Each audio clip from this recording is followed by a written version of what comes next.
When God Plays Dice, a short clip.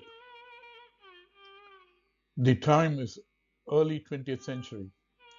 Heated debates and discussions are on among the leading physicists like Niels Bohr, Werner Heisenberg, Edwin Schrödinger, Albert Einstein, and others about the concept and reality of quantum mechanics. As part of those discussions and debates, Einstein in 1926 writes a letter to Max Born about his feelings. However, this clip is not about quantum mechanics or even physics. It's a light-hearted takeoff from that quotation. When we visited Ellora in 2022, what struck us about the wonderful sculptures in the caves was not just the artistic skill, but several layers of expression, weaving art, mythology, philosophy, and religion in a breathtaking sweep. But above all was the sheer playful irreverence and sense of fun that surely informed a lot of these stories. Here is one such story, although perhaps a relatively obscure one. The idea of a god playing a game is itself intriguing, let alone a game of dice. Delving into it opens up a veritable treasure of concepts, speculations, philosophies, and questions.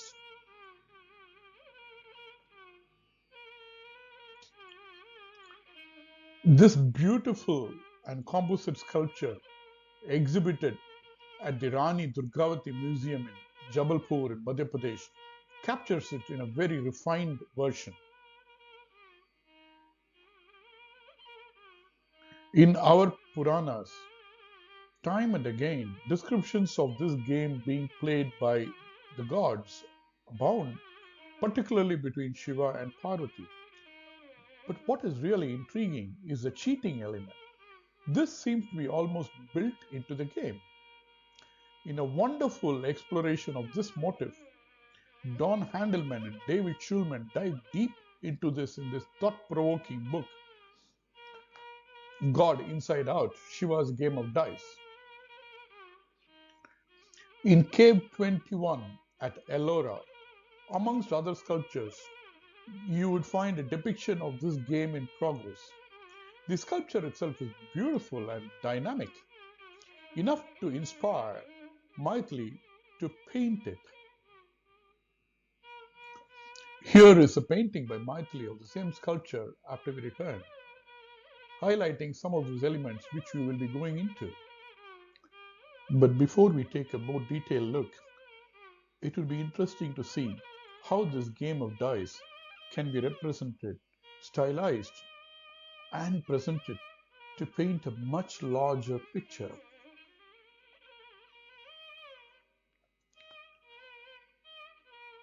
In a lot of the Shaiva Siddhanta philosophy, the match, the dice match that is almost equated to the play of the cosmos. It is certainly not a simple gambling game about chance or even connected to notions of statistical probability. There are all kinds of elements which are built into this game, like instability, unpredictability, and perhaps even a continuous reorganization of the entire cosmos. There are depictions of this game in stone and in paintings all over this land, north to south, west to east. Here are two more examples, some from Ellora and one from Elephanta. Before we go a little bit deeper into the details, it is worth remembering that this dice game is seen for much more than what it superficially represents. In fact, Somadeva adds a poignant touch that the dice are endowed with the freedom to pursue their effect, Swakarya Datta Swatantraya. And when the god loses in this game, the cosmos itself is at risk.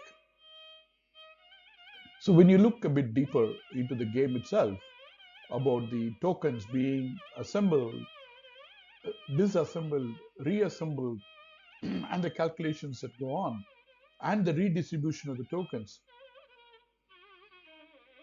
perhaps underlying all these are profound issues, the very texture of cosmos, of God, or even of self. The Shiva pattern sees this as a normative pattern and made this central to the worldview, to the cosmogony of why and how. But the question still remains, why should the god play this at all? Is this Leela, the ultimate play without any motive? But let's take a closer look at this sculpture.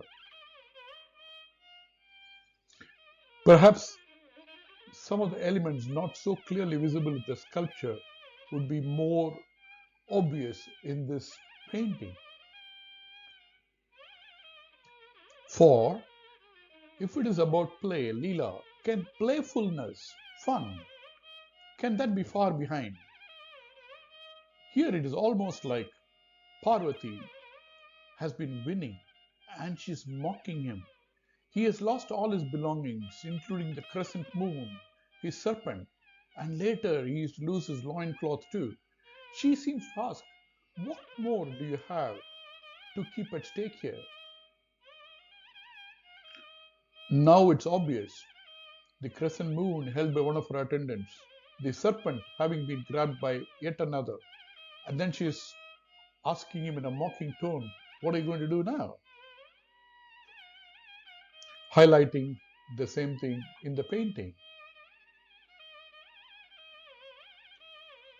Ah, not everything is lost. He still got his Nandi, the bull, and Nandi is also kept as a stake. But he loses that too. The goddess had beaten him, and the troops are dragging off his reluctant aged bull, says Ratnakara in Haravijaya.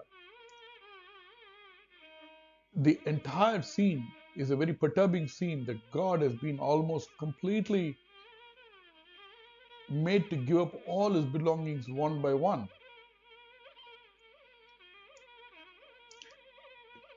A bigger version of the same panel from Mukhalingeshwara temple, and this quote is from Mastanaya and Donaldson. The bull, the mount of Shiva, is reluctant and helpless for being pushed and pulled away by the attendants of Parvati. It turns back its head and cries in vain for Shiva's help. We mentioned cheating. Parvati gets very angry with Shiva's cheating. In spite of the severely damaged sculpture, one can appreciate this beautiful image of Parvati turning her head away. She has turned her head away, angry with her opponent who cheats. And as if perhaps that is a signal for all her ganas, her minions, to take their revenge on Nandi, who's after all their former boss. How does one say that? Where is the evidence? Look at this closely. This is from Cave 29. Look at the lower half of the panel closely.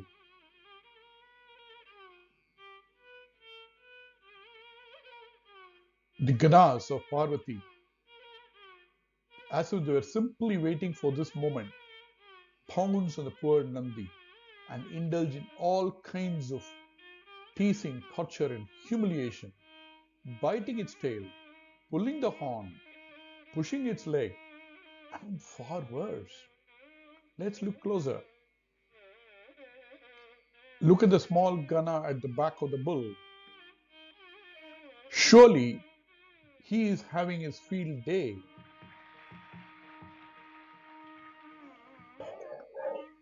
And similar scenes are depicted in other panels too.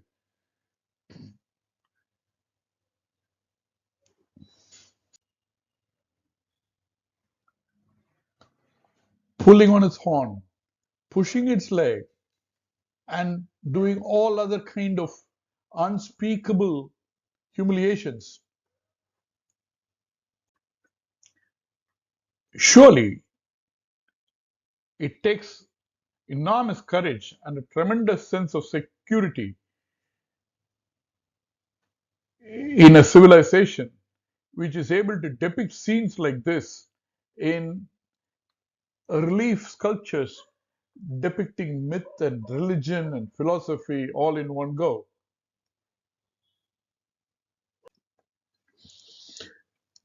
This weaving of art, myth, philosophy, religion, provoking deep questions on life and universe, all in a playful yet very serious discourse, is a wonderfully unique aspect of our cultural heritage, a priceless treasure to be cherished forever.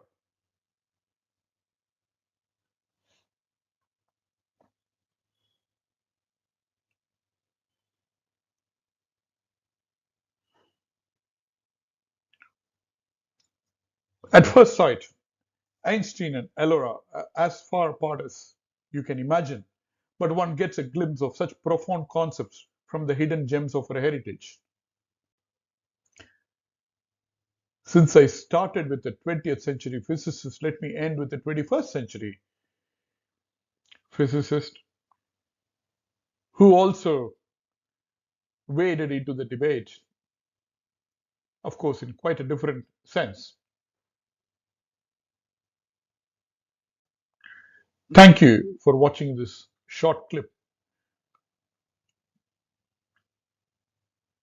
I record my sincere thanks and appreciation to everybody who has contributed to this.